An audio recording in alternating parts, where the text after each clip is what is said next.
عدالت میں ہر ہفتے کسی نہ کسی کیس میں آنا پڑتا ہے. اصل سیاست اہل کو نااہل کرنا اور نااہل کو اہل کرنا مطلوب ہے. میں نے پہلے کہا تھا پی ڈی ایم الیکشن سے بھاگ گئی ہے. جن الیکشنوں میں جن حلقوں میں سیلاب نہیں تھا وہاں بھی الیکشن جو ہیں وہ ملتوی کر دی. جو انتخابات ہیں وہ ملتوی کر دیے گئے ہیں. اور اگر لوگ یہ سمجھتے ہیں کہ طاقت کے ذریعے آواز کو دبایا جا سکتا ہے، کل ساری مارکیٹیں بھی بند تھیں. اور میں چیف جسٹس صاحب اطہر من اللہ صاحب سے درخواست کرنا چاہتا ہوں کہ تاریخ لکھی جا رہی ہے، عدالتوں میں مزید لوگوں کو ہمیں آنے کی اجازت ملنی چاہیے اور یہ ساری مارکیٹیں بند کر دیتے ہیں.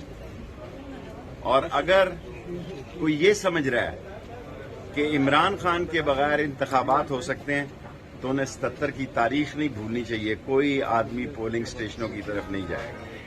اور بڑے اہم مہینے، میں دہراتا نہیں ہوں اپنے الفاظ کو، میں پہلے کہہ چکا ہوں کہ یہ 45 دن نومبر تک بہت اہم ہے، بلکہ اکتوبر تک ہی بہت اہم ہے. ستمبر بھی ستمگر ہو سکتا ہے.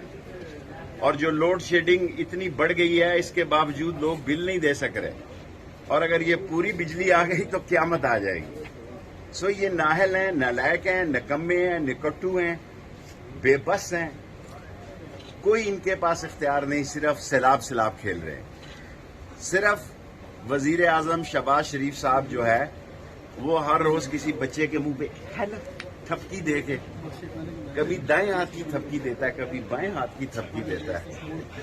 اور بلاول صاحب کو تو توفیق ہی نہیں ہوئی کہ ابھی دفتر جا سکے. اور مولانا فضل الرحمان صاحب کا چہرہ بتا رہا ہے کہ یہ سیلاب کا پانی کہاں تک چڑھ گیا ہے، اور یہ پانی اتنا چڑھ گیا ہے کہ سب لوگوں کو ڈبو دے گا. دعا کریں کہ اس سیلاب کے پانی میں جہاں غریب ڈوبا ہے کہیں ملک بھی نہ ڈوب جائے.